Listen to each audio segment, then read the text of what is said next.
Hi Adam, how are you? Hello, I am very good. Glad to be here. Thank you for having me on the pod. That's okay, you're more than welcome. So today I thought we would talk about what you do as a coach, which is life purpose and manifestation. So for those of them that are listening that are not quite sure what life purpose is, do you want to explain what you do and why it's so important?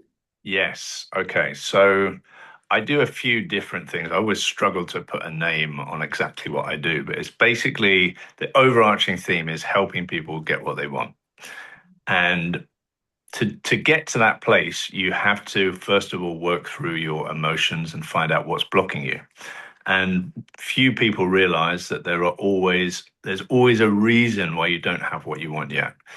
Unconscious feelings, family patterns, fears, doubts, insecurities about what could come up. So the process always starts with dealing with what are the issues, what are the challenges. Could be the day-to-day stuff, the relationship, the boss, how you feel in yourself, and we work through that. And then off the back of that, people start to get the things that they want. And if you do that for long enough and you're having enough success, you're getting the relationship, you're getting those ticks in the boxes, then what naturally follows is life purpose. And life purpose, how I think of it, is it's the highest expression of getting the things that we want. It's the thing that we are ultimately here to do. It's the Mm. secret mission, if you want to call it that. And we all have a unique life purpose. Yeah. So, and how you uncover it is by the same process as getting the things that you want. You have to, first of all, start to clear your fears, doubts, insecurities, deal with the day to day stuff, get yourself to a good place. And then once you have that strong foundation in place, that then you have something you can really build upon. And life purpose then just comes in as a download. Normally, I love it when it happens when we're in session, but normally someone's on the bus or on the loo or, walking to work, something like that. And then I get these little text messages, WhatsApps going, "Oh, yes, you told me it would happen, and I found my life purpose. When can we talk?" And I'm like, "Wow, I love it." Mm. And there's a very magical quality to it. Like it carries this frequency, this energy that there's no doubt. People know it when it drops in, and it normally comes in as a word or a fully formed sentence.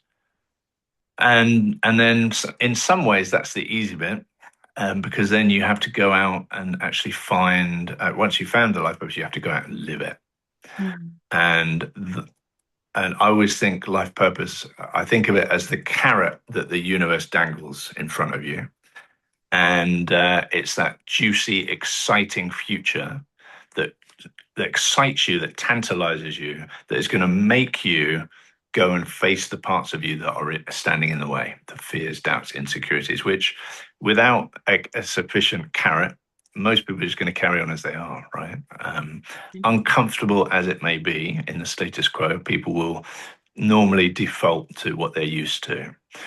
And life purpose forces you to grow, to face your fears, to take the next step, because it's normally a little bit scary. And life purpose is always bigger than us. It's bigger than the ego. It's something we absolutely want to do, but it will trigger and confront you as well. Definitely.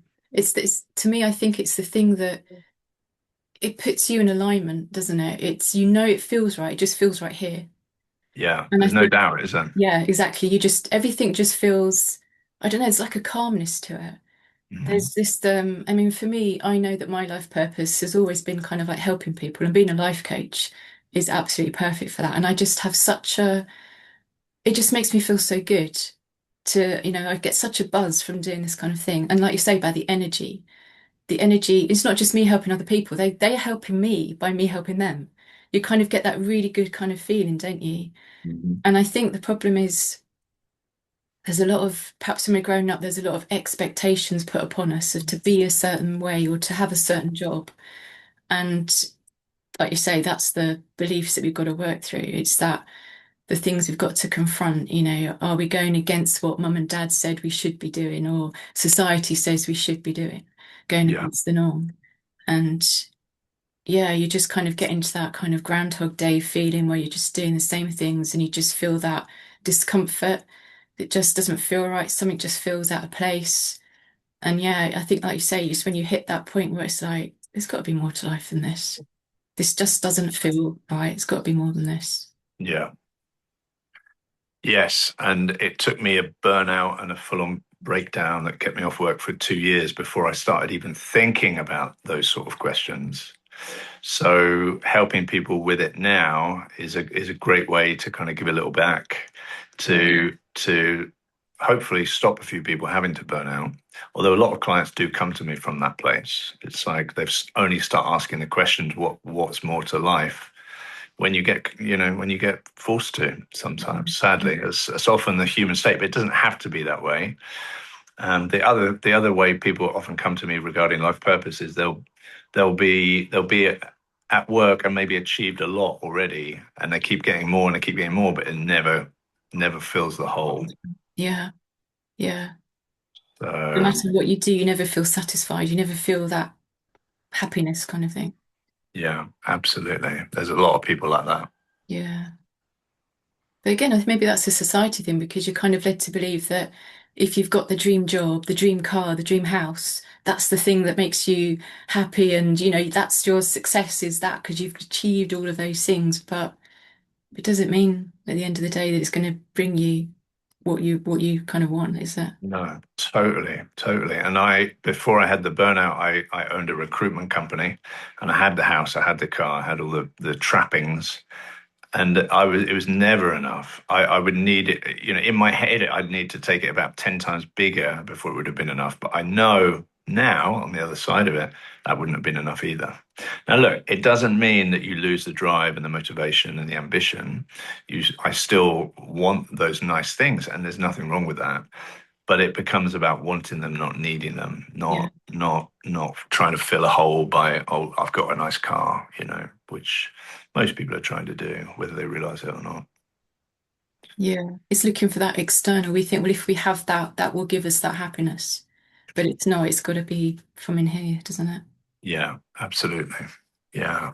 But it's an amazing journey. And once you find your life purpose, it normally comes, most people are expecting save the planet in some way, shape, or form, right? But actually it's very rarely that. It normally comes in small, bite-sized amounts. Something that's not going to overwhelm and stop people in their tracks before they even take the first step.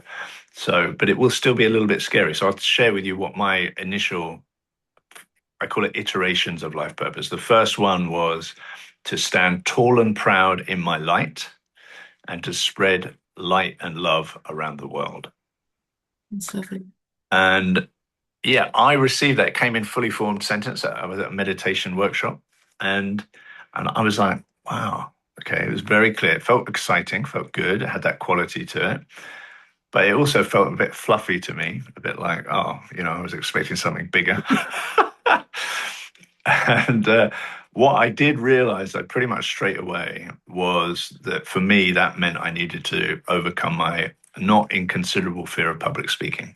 Mm, So I had the one and only panic attack I've had in my life was just prior to me having to do a large speaking event. I say large, it was 40 people, business change directors. I was only doing the introductions for the session, but mm, I had a panic attack. I had to go and lie down in the boardroom. no, And that was the only kind of physical warning about the burnout being on its way, because it happened about a month later, a mm, month after that. So what I then went and did is, and this is the journey. It's going to trigger you. There's going to be some resistance to going to take that first step. So for me, do I want to go and do public speaking? No, I don't. But the carrot and the excitement of, well, this is what you're here to do. You've got to, if you're going to make an impact in the world, you've got to be willing to show up. And fear of being seen, fear of being rejected, not feeling good enough. What if I get it wrong? All of that stuff. I had that in spades, really pushed down. I didn't really consciously know it at the time. But I then had to go out and I joined Toastmasters. If you know them, they're a speaking organization who are fantastic. They're all over the world. So there's always, it seems to be a club near you. They even do some online ones. And you get the opportunity to go and speak. And then I would go there, and each time I would go, I'd feel the fear beforehand. If I remember doing my first speech, I was walking. It was above a pub in Greenwich Village in London, and I had to walk up the stairs, and it felt like I was literally walking up to the gallows to be hung. That's how bad it felt, and every part of me was screaming, "Don't go, Yeah. run!"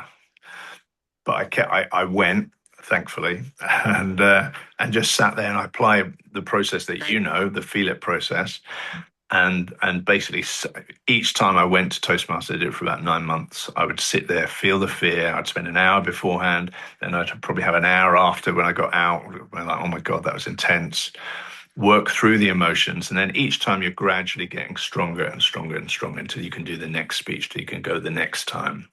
And then after 9 months, the intuition was, you've done what you needed to here. And was I a perfectly accomplished public speaker? No, but I was able to stand up and say the things that I needed to say. And since then, I've kind of gone on, and obviously it's come in handy for doing videos and podcasts.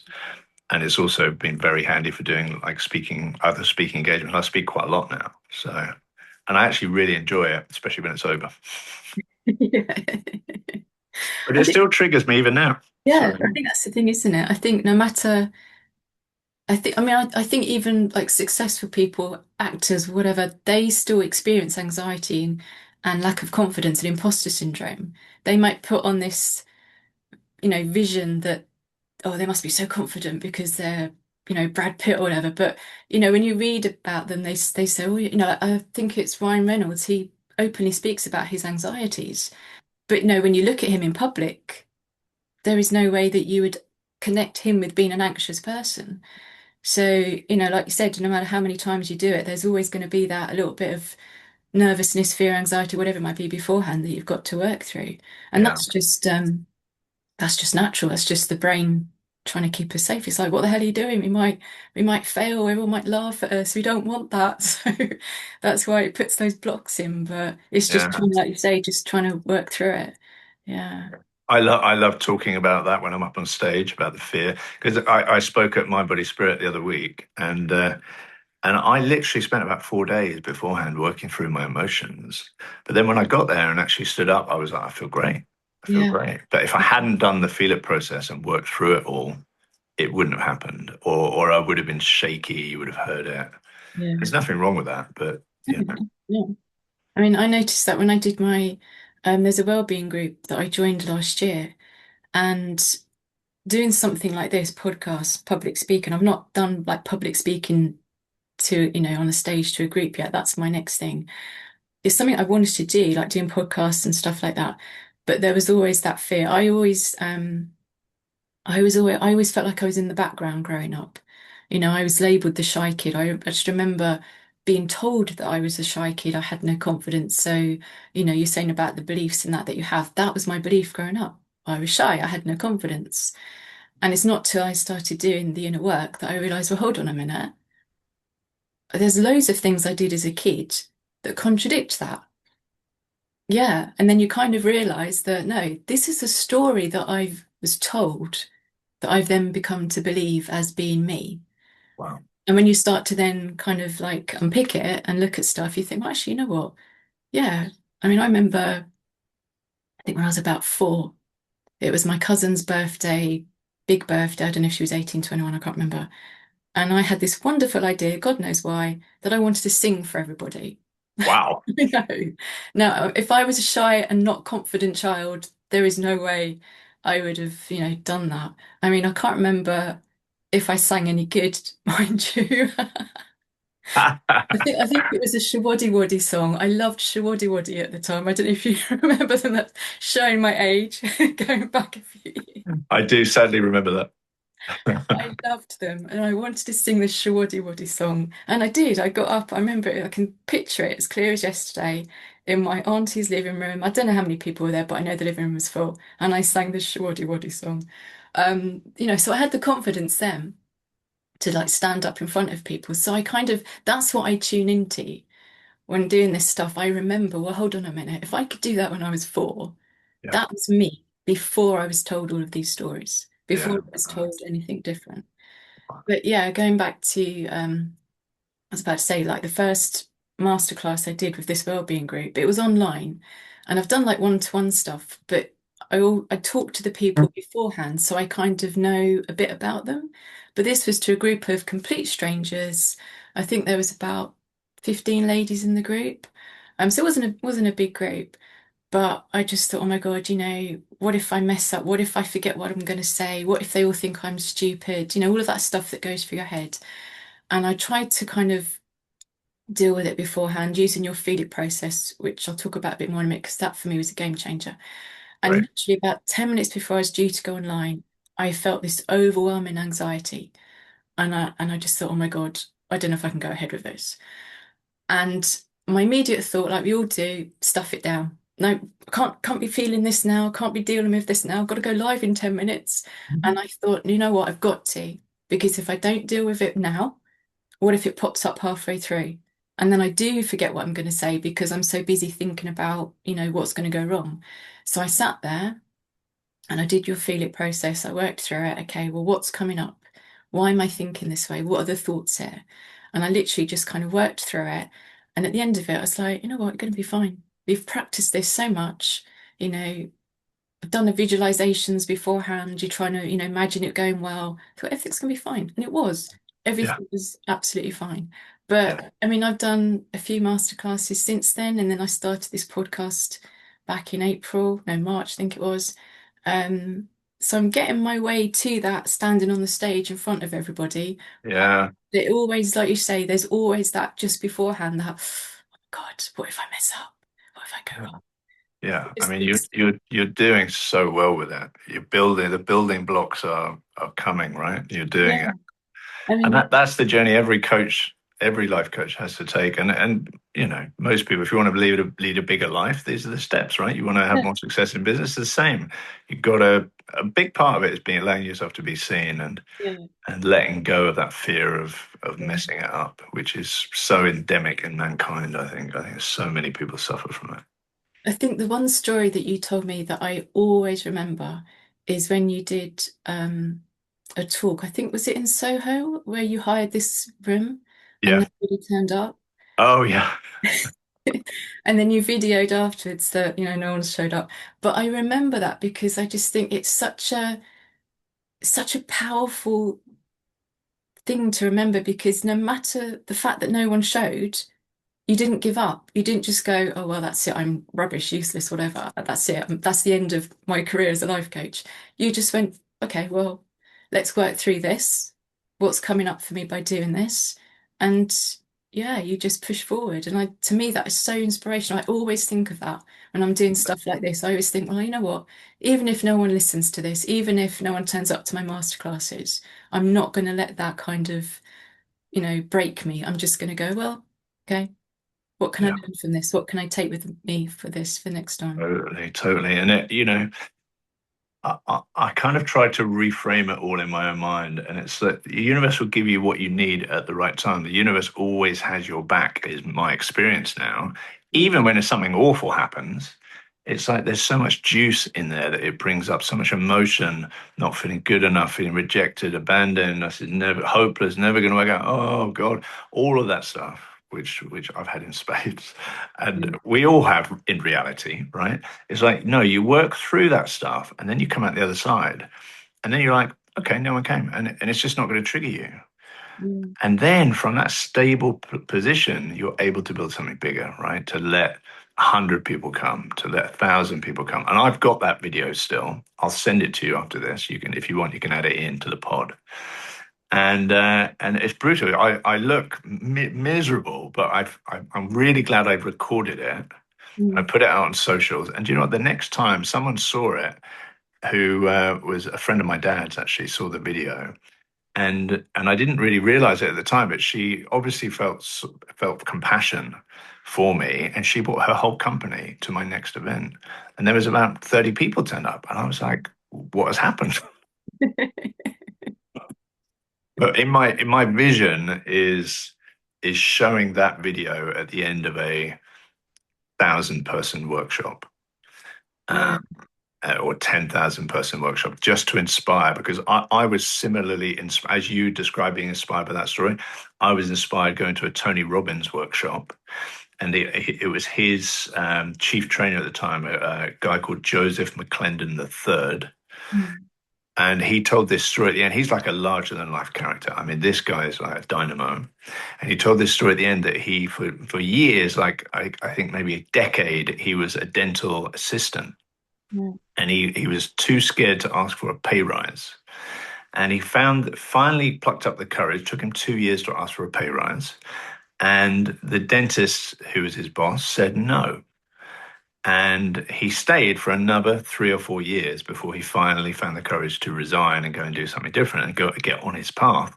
And he took the dentist or had lunch with the dentist after he resigned. He said, "Out of interest, why didn't you give me the pay rise?"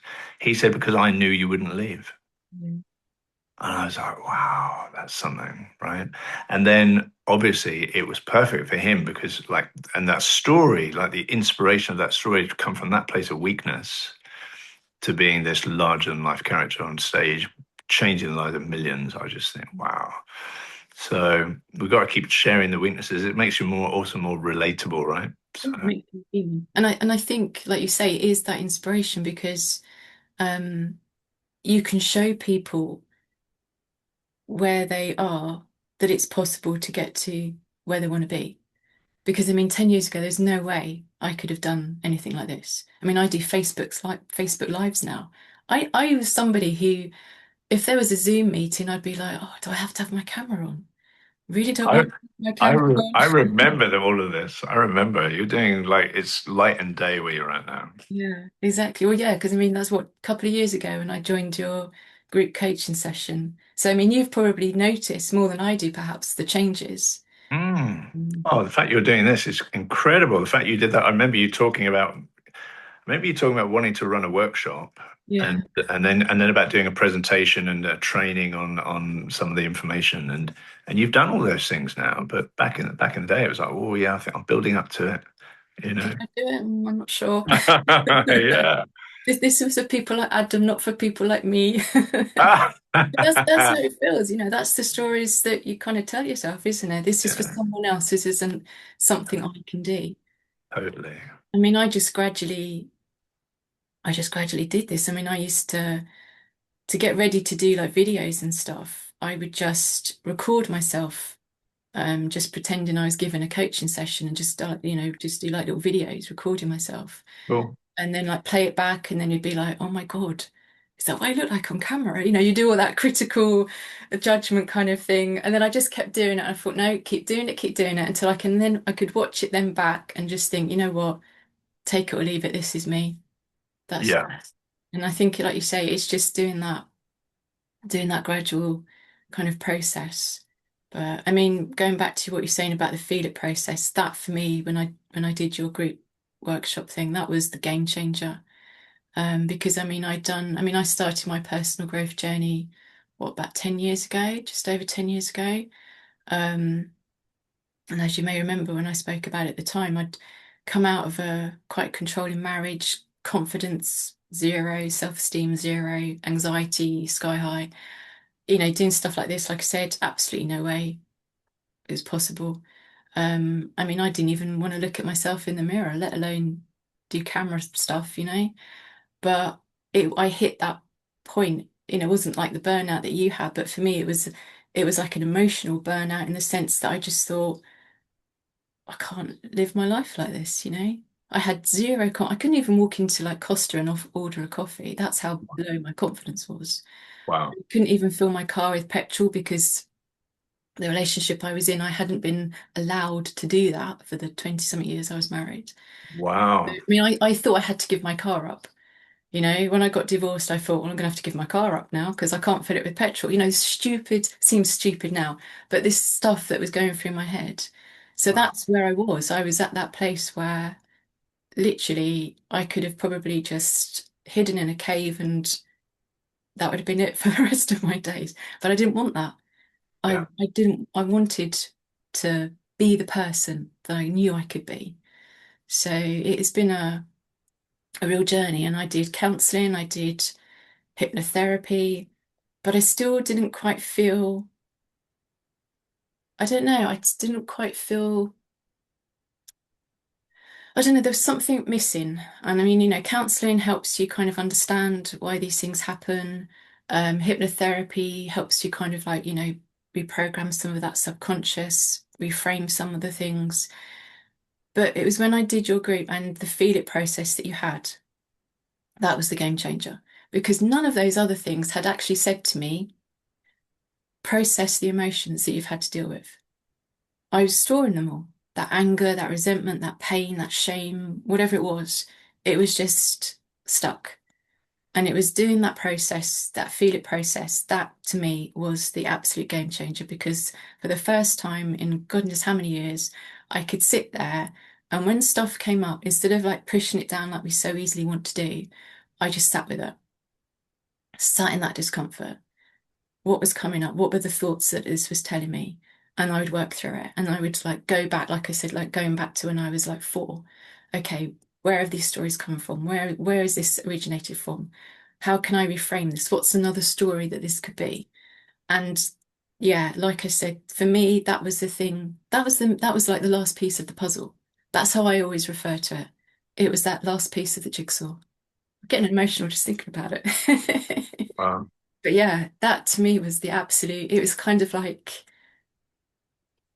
the final door in the corridor. and you're still using it every day now, Yeah, still use it. and with your coaching clients as well. Yeah, I always say to them how to, express our emotions, allow ourselves to feel, because I think as humans, feeling is just a normal human experience. But I think that we allow ourselves to feel happy because that feels good. We allow ourselves to feel joy, contentment, love, all of those nice feelings we allow ourselves to feel. But it's all the unpleasant stuff that we stuff down because we don't want to feel the embarrassment, the shame, the doubt, the disappointment. So we just like, oh, we just, like I said before about the masterclass, when I felt myself getting anxious, my immediate thought was stuff it down. But I see emotions, well, emotions are just energy emotion, aren't they? Emotion.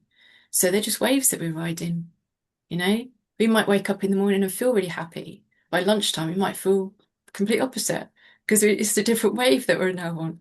So I Yeah, think allowing us to feel that just helps us work through the day and process it. I mean, the minute I wake up in the morning, if I'm having like oh God, it's Monday, those kind of feelings that you get. it is Monday today as well, It is so Monday that's today. very, I very feel relevant. good today, so that's a good thing. But no, I sit there and I do a lot of journaling.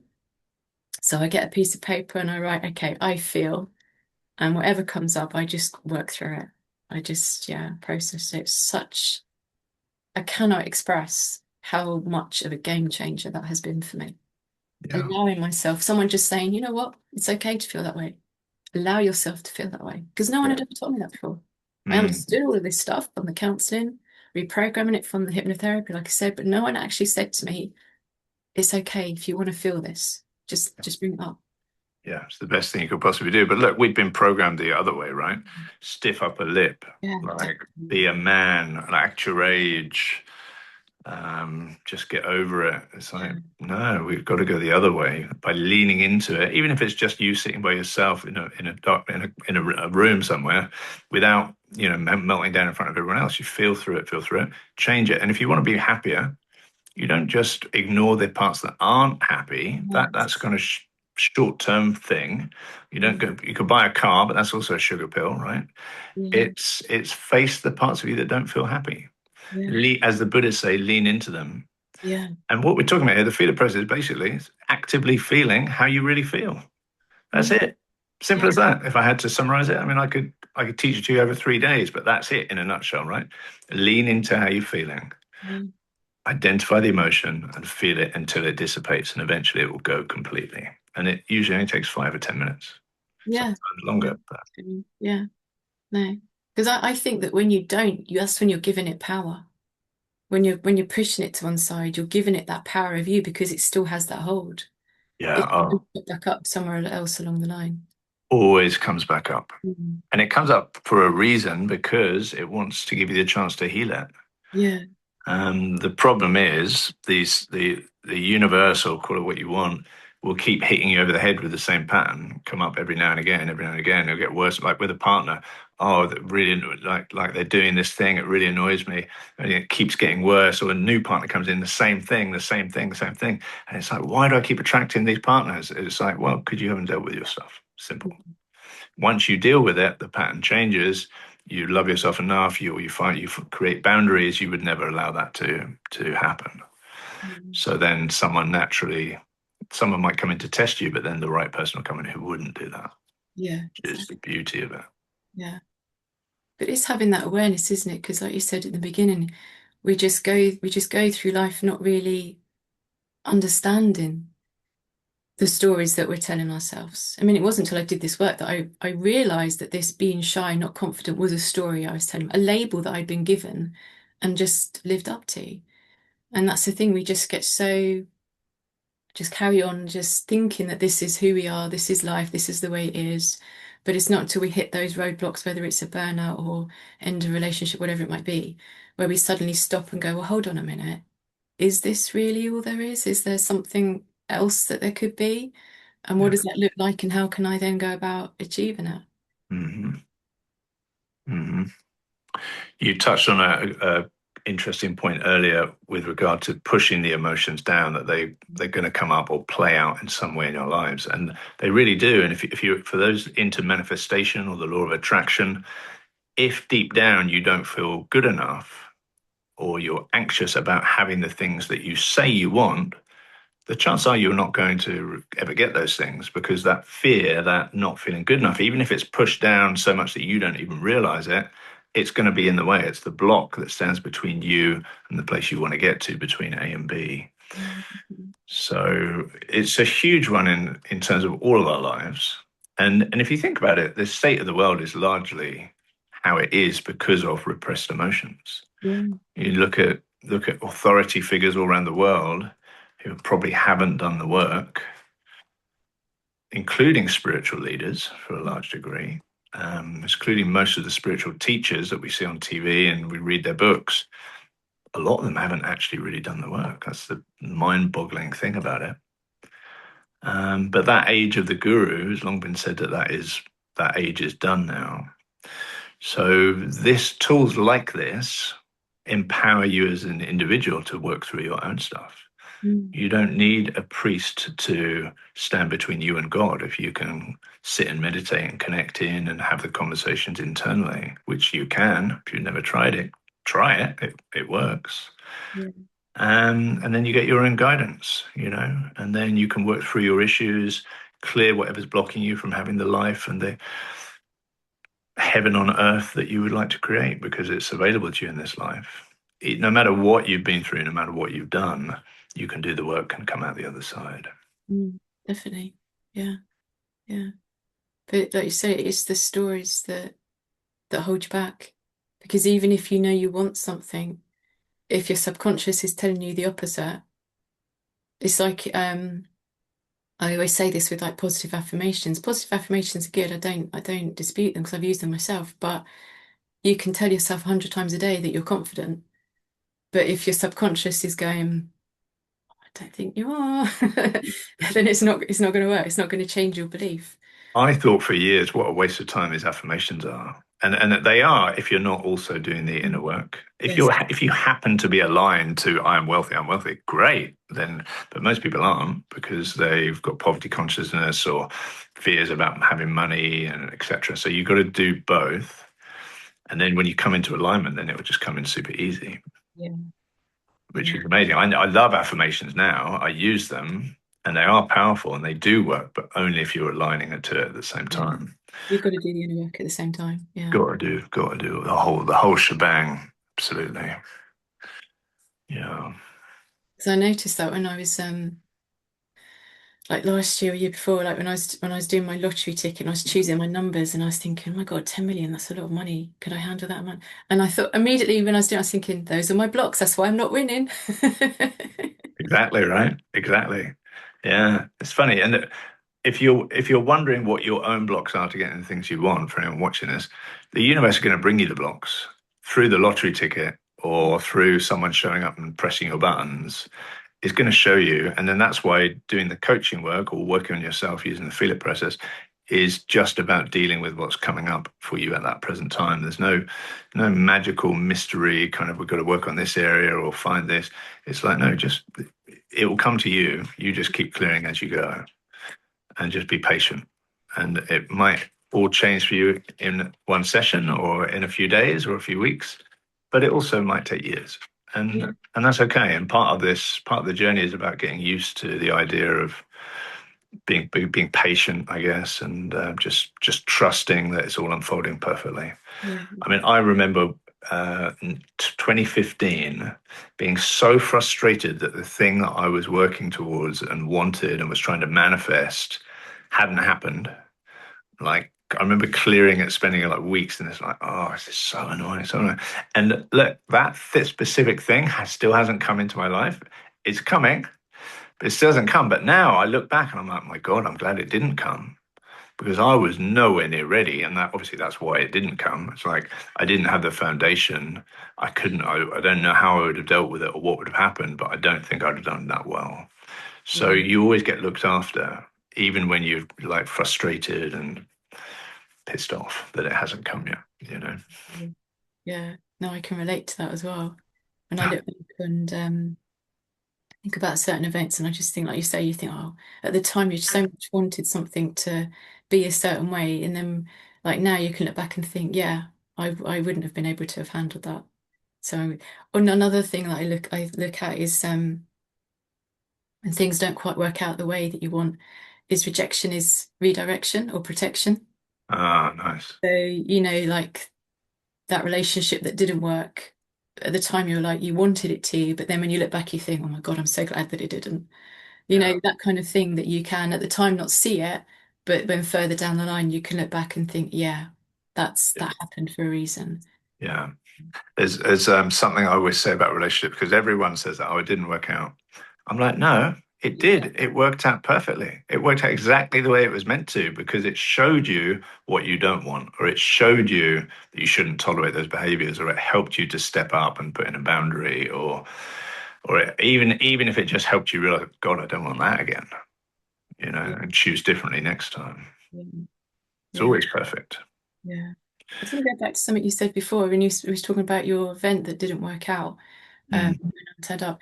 I always think in situations where things like that happen, I think to myself, okay, I'm being tested here. The Mhm. universe is testing me. What is the lesson it wants me to learn? So that's how I look at Good one. situations like that. Yeah. I always remember the film. I can't remember if it's Bruce Almighty or Evan Almighty, where Morgan Freeman is playing the God. Oh yeah, And someone goes to him and says, oh, I want confidence, I want this, whatever it is that they've asked for.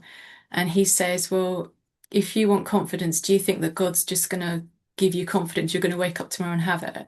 It's like, no, he's going to put you in situations where you're going to learn to be confident. And I always remember that. And I think, oh, okay. So when things occur and it's not quite worked out as I kind of hoped, or, situations and that, I just think, okay, what is the universe trying to test me on here? What is it that I'm asking to have here that it's now saying, right, you want it? Show me that you want it. Let's yeah, see how you're going to handle that. yeah. I love that. That's one of my favorite lines in film, Mm. believe it or not. It's so powerful, that Mm. line. It hit me square as well. It's like, oh, okay. Mm. No, it kind of helps you when you're having those moments. I think it kind of helps you deal with them a bit better. Instead of like panicking or thinking, oh my God, the universe is against me. It's like, Mm. what have I got to learn here? What's the lesson that's been presented to me here? Great reframe. So, can I ask, Mm. your journey has been, would you say, primarily about overcoming the anxiety, feeling good enough, and then getting to a place where you're feeling able to put yourself out there more? And that is just ongoing. Is that how you? I know obviously there's been a million things as there is for everyone, but is that how you would categorize it? Yeah, I think definitely putting myself out there, allowing myself to be seen. Because, like I mentioned earlier, I always felt like I was pushed in the background. I remember being told as a child, little girls should be seen and not heard, and speak when you're spoken to and not before. And I'm sure that there are many children grow up with that kind of, you know, stuff being said to them. And I'm not saying that there's parents have done anything wrong. More often than not, it's learned behavior. We're just teaching our children what we've been taught, repeating things that our parents, grandparents, it's just that generational thing, isn't it? Yeah. So it's nothing, I'm not saying there was anything wrong in being told that per se, but obviously it is, as a child, you just believe everything that you're told. You don't know anything different. So you then kind of live to that, like I lived to the shyness and the not confidence thing. So I did, I just remember always feeling small, um, like I didn't matter. And yeah, that I wasn't important. And then obviously with that lack of confidence and that shy label that I had, I just shrunk myself. And then possibly that's why I attracted the relationships that well, definitely there's no possible. I attracted the relationships that I had and ended up in a marriage where I was definitely pushed in the background, It was very, like I said, it was very controlling, and I just kind of pretty much had to do what I was told to a degree. I wasn't allowed friends, I wasn't allowed this, that, and the other, which looking back, it seems crazy to think that someone can just tolerate that. But anyone who's probably been in those situations realizes it's drip fed to you. Because if somebody at the beginning was going to show their who are they really like, and then immediately you'd go, oh my God, I'm not putting up with that, and you'd walk away. But it is that kind of slowly drip fed over time that you then just become used to it. I think somebody referenced it once as a frog in a boiling pot. Mm. You put a frog in a boiling pan and it's just going to jump straight out, but you put it in a cold pan of cold water and slowly turn up the heat, it's just going to get used to it. And that's what those kind of relationships are like. And I think because it then also followed the pattern that I had with my mother was quite controlling. I was told what to wear and I was told how to have my hair cut, etc. So it was just that familiar. It was just that, what you're used to. So you just Yeah. go along with it. But I always felt like I was in the background. I always felt like I didn't matter.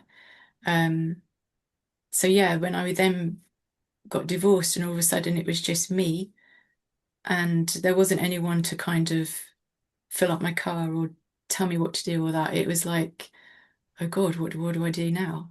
And I had to then learn how to be okay by being out there, you know? Um, it's like I would never really make conversation with our neighbours because he would always be the one that was the person at the forefront. Whereas then when I moved and I had neighbours, it's like, oh my God, I've got to talk to my neighbours. It's all that kind of stuff that you look back where it seems silly, but it was such a big deal at the time. Like I said, going into a coffee shop, well, before it would be him doing the ordering. I would just go and find, I was always I would never be that person that was there in front of people. So it's definitely been that kind of like coming forward and allowing myself to be seen and being not just allowing myself to be seen, but being okay with being seen, Mm. being okay with putting myself out there and having to deal with the fact that people might judge me. People might not agree with a lot of things that I say. People might think I'm stupid, whatever. And understanding that that's okay. That's just their opinion. And the people that are meant to be in my life, in my little circle, will be the right people. But it is tough to because as humans we just want to be liked, don't we? We want everyone to like us. I mean, I always remember being that person that always wanted people to like me and that being a people pleaser. I would do this because if I do this, maybe they'll like me. And it's taken a long time for me to go, well, you know what? Boundaries. I didn't know what a boundary was. I had to follow this lady called Terry Coles, an American lady, calls herself the boundary boss. I had no idea what a boundary was.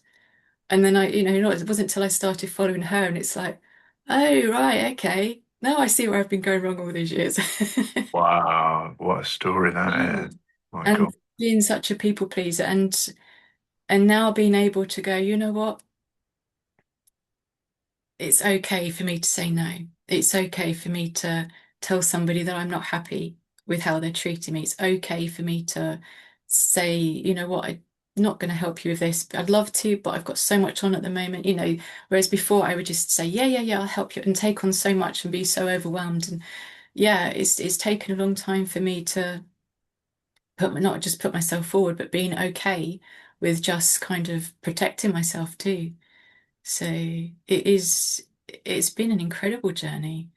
And, as you know, it's not an easy process, but it's so worthwhile, I mean, I love going to coffee shops now. Any excuse. Love chatting to my neighbor. Yeah, exactly. So, but it's crazy how you look back and you think it's like I think Dr. Joe Dispenza refers to it as ego death, doesn't he?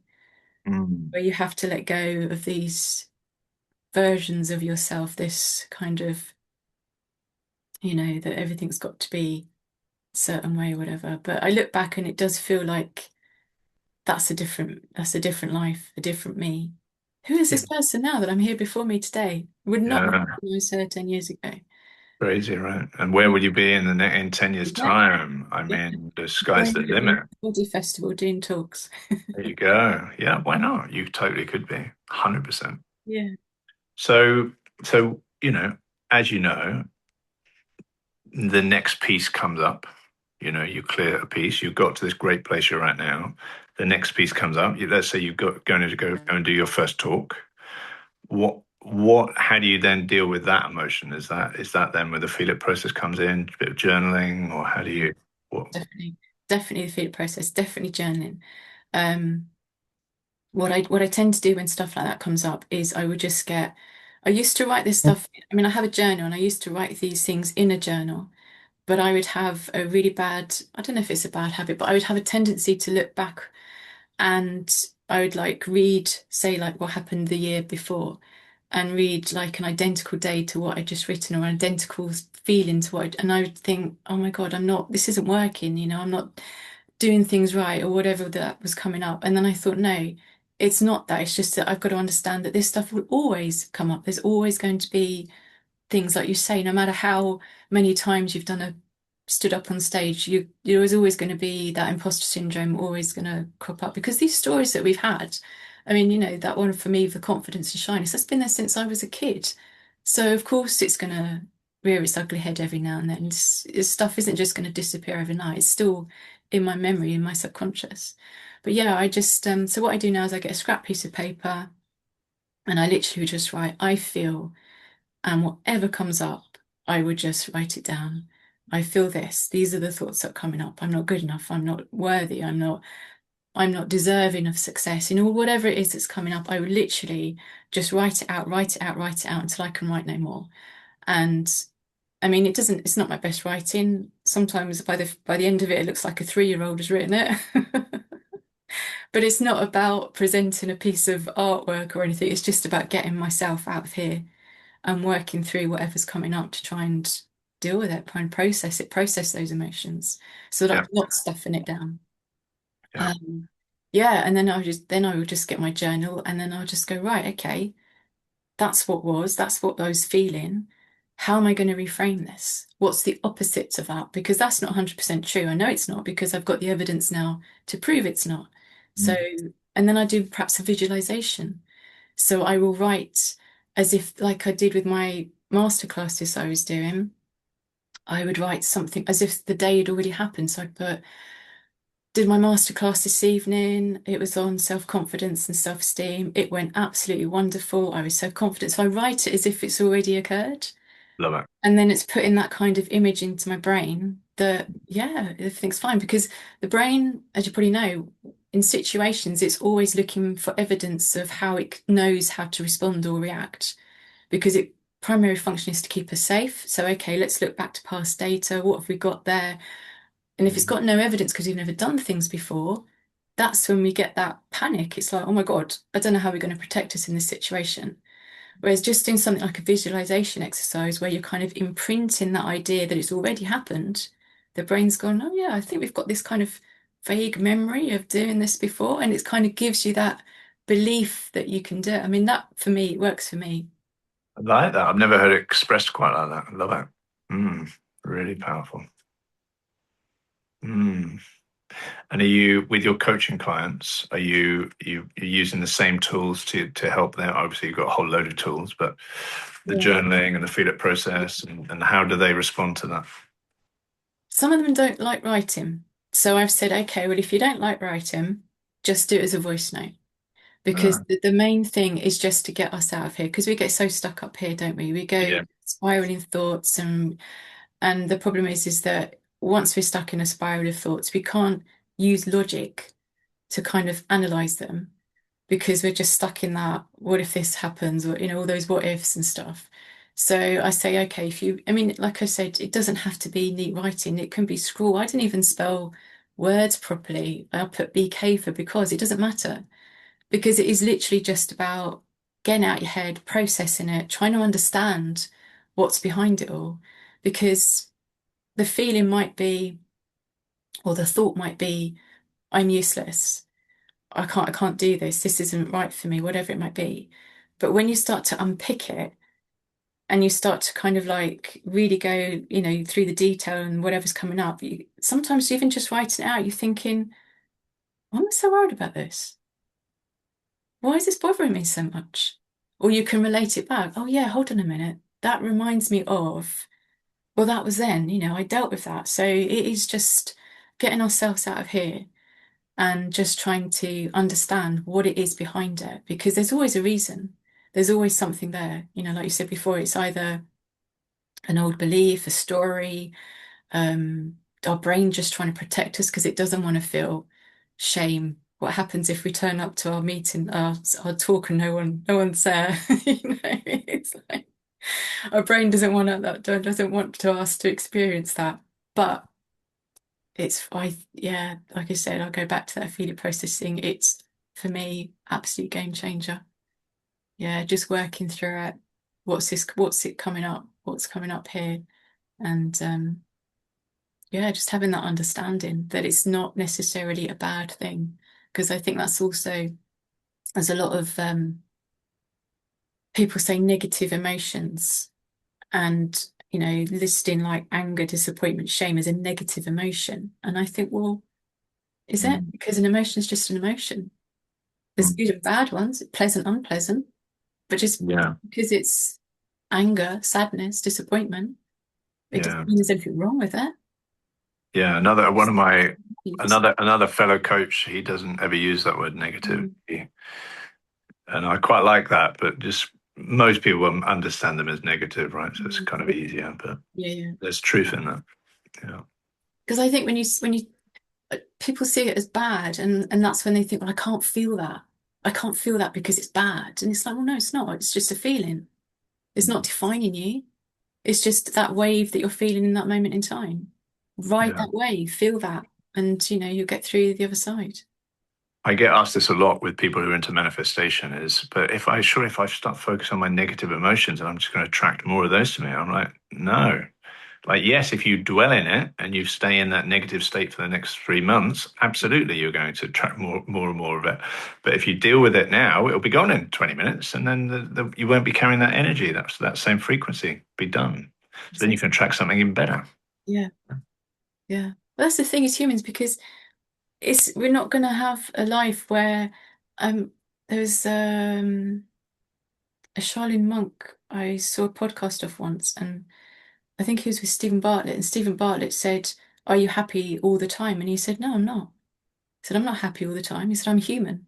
So I'm not expected to be happy all the time." And I think that's what we tend to forget. Like you're saying about manifestation, we kind of led to believe that in order to manifest the greatest life or whatever it is we want, we've got to be in that certain wavelength, that certain energy 24/7. Well, but it's not possible because we're humans. So we're going to have those pleasant, unpleasant emotions. It's just working through them. But like you say, not unpacking a picnic and sitting there. I'm going to use that one. I I love love that. that one. I always say I've that. never heard of that. Yeah. It was in the book Mark Mason. Oh yeah, That Mark was, Mason. Yeah. yeah, Subtle Art of Giving Out. And Mark Manson, is it? that's Manson? it, Mark Yeah. Manson, yeah. And he put in there, his approach was, well, we have good days, we have bad days. Just don't unpack a picnic and stay in the bad days. Uh, But it's just basically explaining the fact that we're humans, so that's natural. It's natural to have that. Love that. Yeah. Mm, good. I think that would be really useful for people to hear some of that. Yeah, it would. Yeah. And especially like when you're saying about the manifestation thing, I think we are kind of led to believe that we've got to be in a constant state of, Mm. you know, being I positive. mean, it's toxic positivity at the end of it. Yes. It can be a real, real issue. I've just started working with a new client who was taught you as a young girl, you can only be positive. I don't hear anything negative, Yeah. only positive, and that has actually created a lot of issues for her. Yeah, I can imagine. Yeah, it's unlearning those behaviors, right? Um, so yes, and that's the thing, which I think is now what's coming to the fore with manifestation is you have to be fully aligned with it, both in your conscious and unconscious mind. So yes, you could, even if you could 24/7 stay in a state of positivity or I'm wealthy, I'm wealthy, I'm wealthy, even if you had that, if unconsciously you're broadcasting out not wealthy, not abundant, feel worthless, guess what you're going to attract? Those things are going to be more powerful and they're going to override the affirmation that you're doing 24/7, even if you could do it. Yeah. So it's good. So I sort of think, the secret was the prelude to this work. And when you combine like the secret and the law of attraction with doing the inner work, then you clear the actual blocks. And that's when you come fully into alignment with it. With just having one or the other, you're probably not going to get there. No, no, definitely. Yeah. Um, Yeah. Because I mean, going back to me doing this, I could have said to myself, oh yeah, I wanna do podcasts, I want to do this. But that belief of I'm not a confident person and people like me don't do this, that was always my block. So I had to work through, well, why can't I? Why can't I do this? I remember actually a few years ago talking to you about coming on my podcast, and it never quite happened. I'm not sure if there was maybe a little bit of resistance You know there. what? You just reminded me. I Now I'm do on your one. remember. I know. I do remember you asking me. And do you know what? I think you're right. I think it was that I'd like to do it, but I don't know if I could.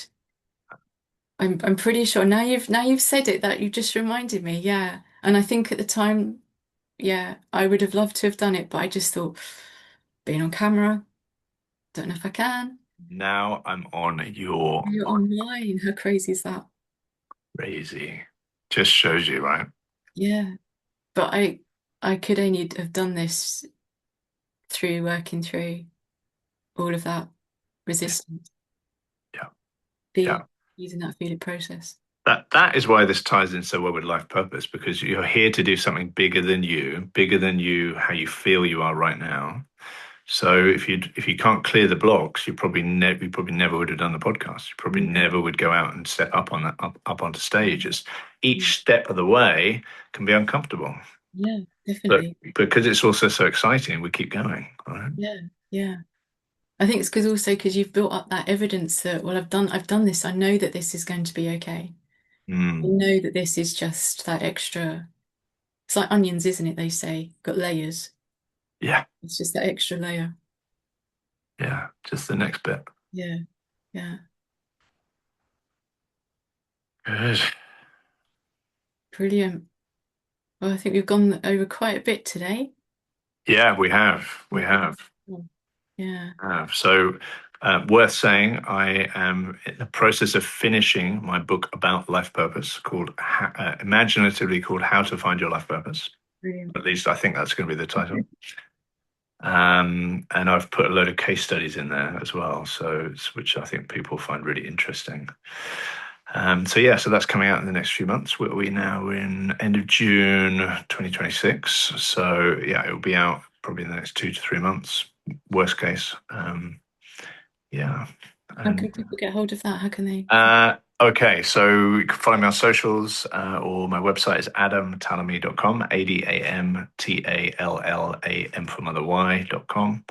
I'm on Instagram, all the major portals, and I'll basically be posting loads about it when it goes live, obviously. Yeah, so I'll put those details in the description to the video as well. that'd be amazing. Thank you so much. And thank you. It's been really fun chatting to you today. It's been good fun. We'll have to do this again soon. Perhaps I'll be on Mm. your one next time. I will count. I'm going to hold you to that. Brilliant. Well, thank you so much, Adam. All right, my dear. Really Nice to good see chat. you. And you take care. Bye. Bye.